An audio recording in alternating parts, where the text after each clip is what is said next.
So welcome. This is a DFPI training, California DFPI training I've been meaning to put on for a little bit of time, but found myself with time this month, so wanted to put this in front of you guys.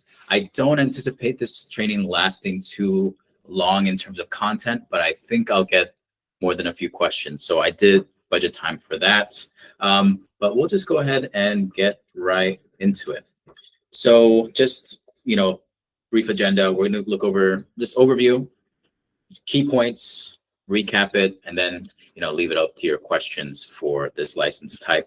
I always like to say licensing is not fun, but it is necessary, especially when you become multi-licensed. And that has a lot to do with the states that we are licensed in.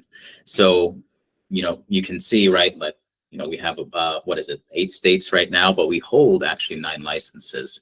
And that has to deal with the fact that California has 2 licenses or 2 regulators that are responsible for our activity in that state. One is, of course, the California DRE, Department of Real Estate. The other is the DFPI, which, bonus points if you already know this, but that's the Department of Financial Protection and Innovation. Now, really, important to note here is that every state is different in terms of its requirements to be a licensed loan originator. And this sort of patchwork of compliance really forms the basis of the licensing and compliance landscape for us. So if you have recently transitioned over from the DRE into the DFPI, you just have to be aware that there are some differences there, as both regulators have some distinct things that they're looking at. So it's just some basic points, basic profile of this lender. Like I already mentioned, DFPI stands for Department of Financial Protection and Innovation. It used to be called the DBO, right? And I do get some people who still refer to it as DBO, and that's totally fine. However, the current acronym or department name for it, I should say, is DFPI. So use that if you can, or if you remember. And the license name that we originate under is the CFLL. You can just call it CFIL, is what we all call it over here, but it's the California Financing Law License. And we'll go over a little bit just of how that looks like on the NMLS whenever you have to potentially search for this. And we just call you guys DFPI LOs for short, right? It's not often that we get a state with 2 regulators. I think California might be the only one. I can't recall off the top of my head, but yeah, we're special in that way. Love to overregulate. And one thing just to be mindful of is that there is a difference between the DFPI and the DRE, besides just the names, right? The DRE is mostly focused on real estate, as its name suggests, and they are a little bit more lax. If you ever had to deal with the DRE, you know that their response times are long. You haven't been initiated in DRE until you have been on their their hold queue for about an hour and a half, which is always painful. But they are a little bit more, we'll say, understanding when things come up with under their department. Now, this regulator, DFPI, is more of a stickler. They really care about us doing things by the book, and they are quicker to be able to note things, address things.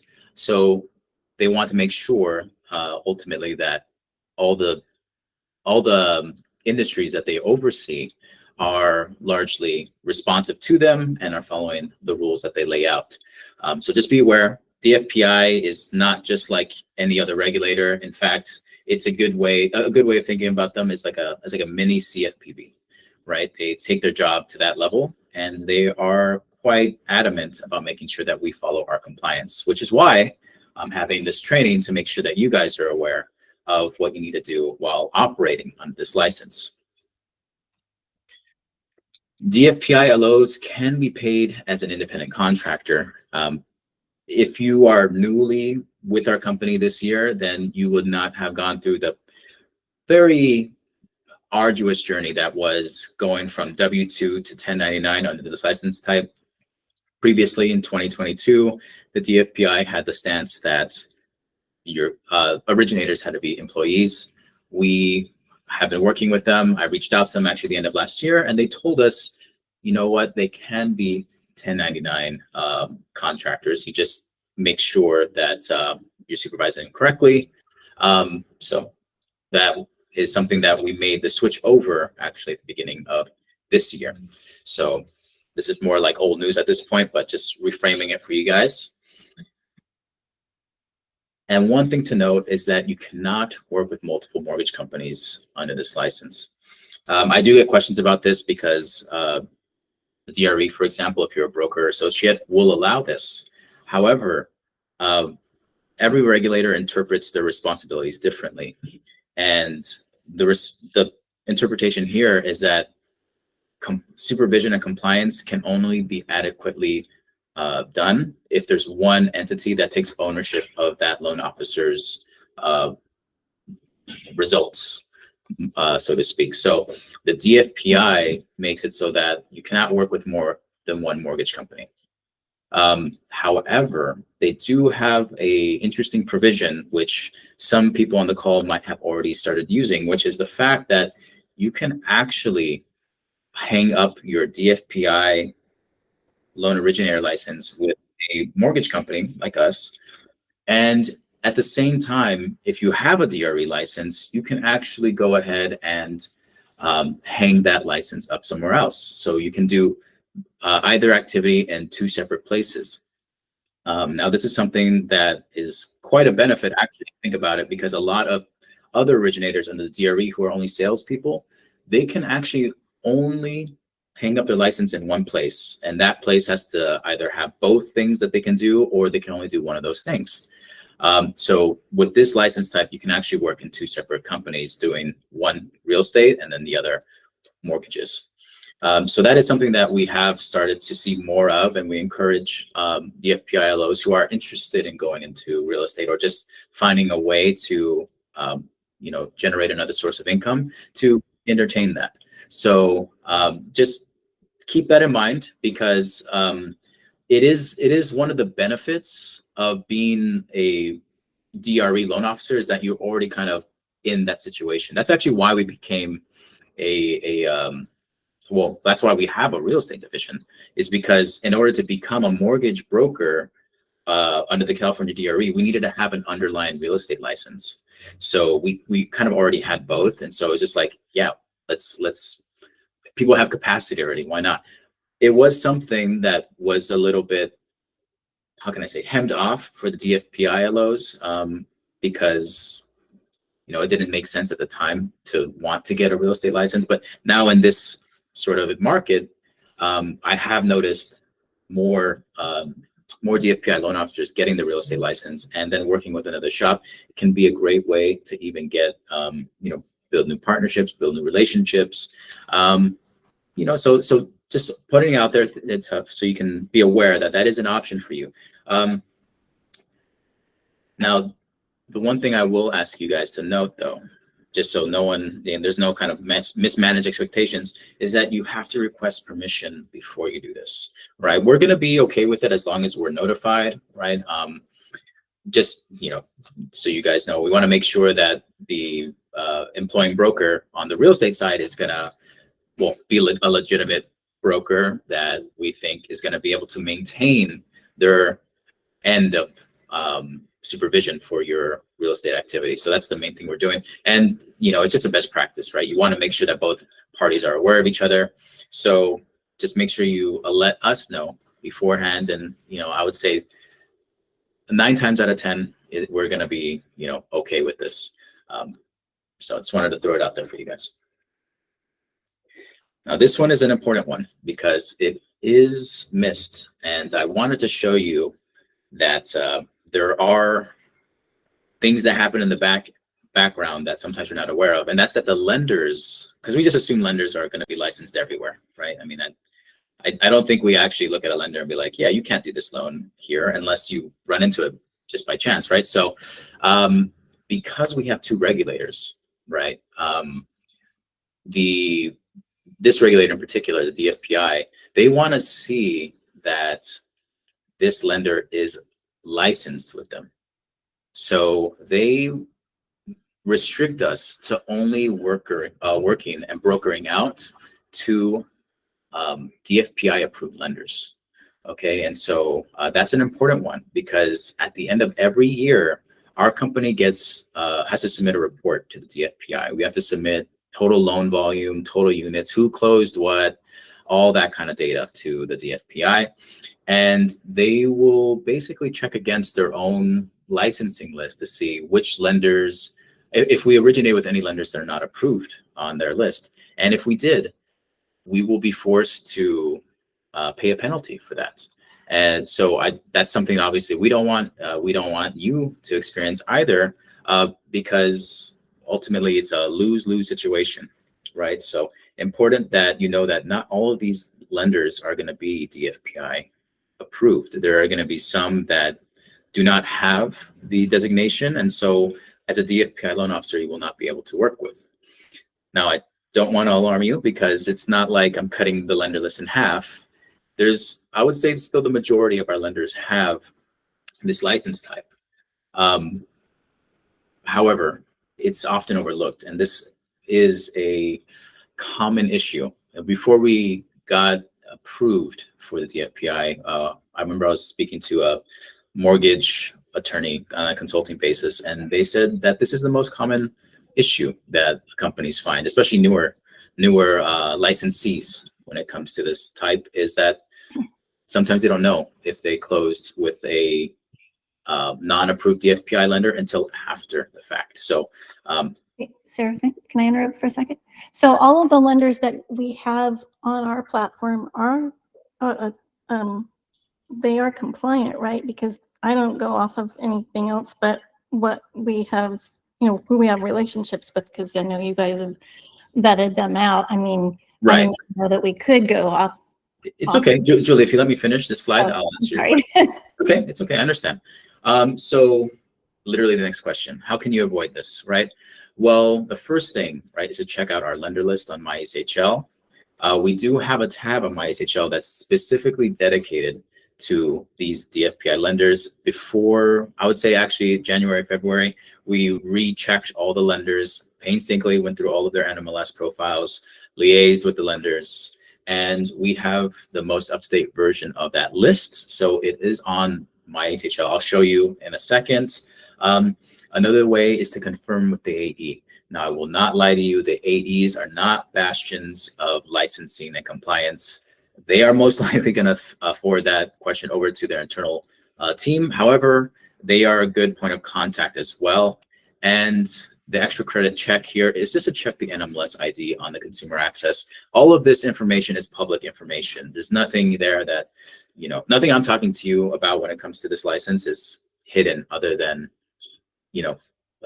it's not hidden information. You can find it on that consumer access. So I wanted to show you on our portal, right, where you could find this really quickly, right? So you would go to your lender list over here.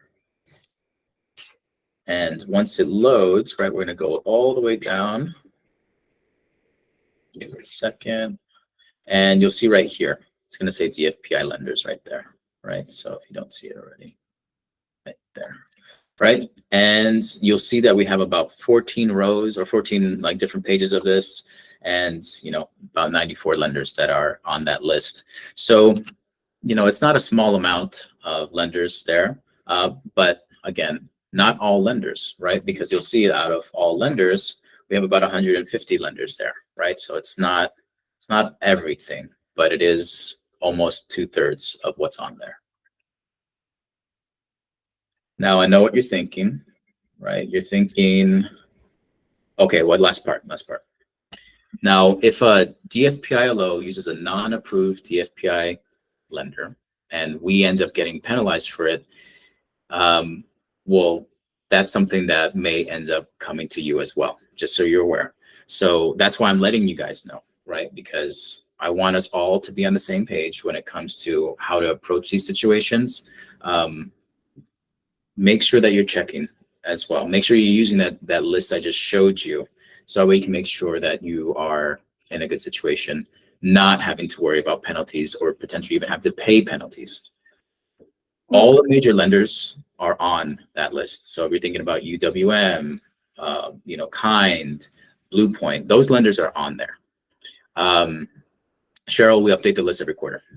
It's been updated. Can we make that the default list? And then if we wanted to go to the other lists, we can, but at least we know we're at the default list, and we're, if we go off that list, then we might have to let you know first, Yeah, I mean, I understand. But like I'm saying, you have to incorporate this into your process moving forward. So the default list, it's not a function that we have on MySHL at the moment. I just made a note to see if that's something that we can do.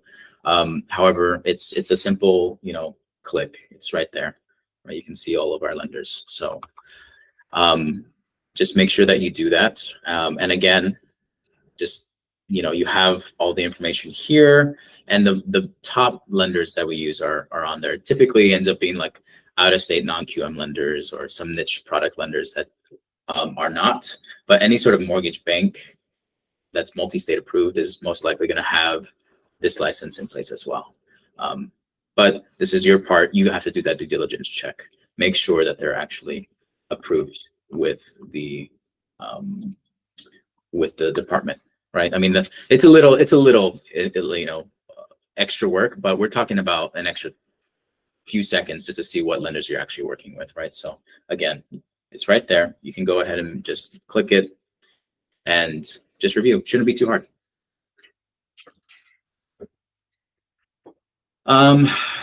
Okay. Now I already showed you where to go on the lender list. You'll see I even circled it in a very shoddy red circle for you all.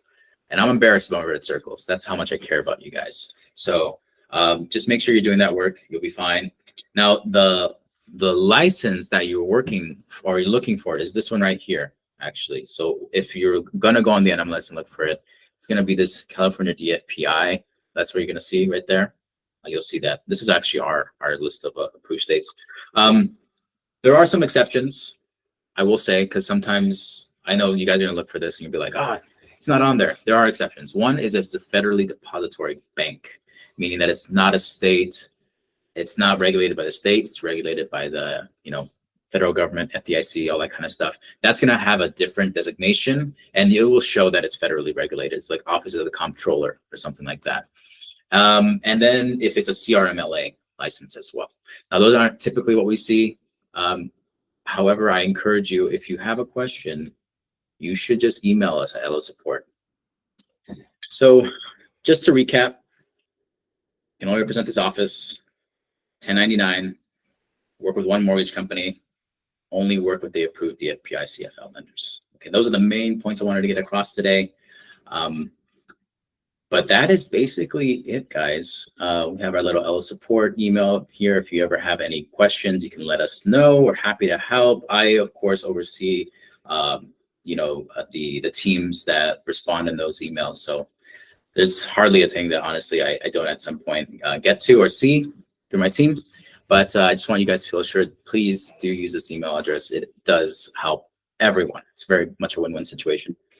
And that is it. And wow, guys, I did it under 30 minutes. You should be proud of me. But okay, so I want to open up for questions if you guys have any. I'm glad that I hope I provided some clarity. I just wanted to focus on this today. We will share the recording of this meeting. It'll also be on MySHL in case you want to see it later. And yeah, if there's any other questions that you have regarding this, of course, LO Support is the inbox to go to for that. And I will let you guys get on with hopefully an amazing day.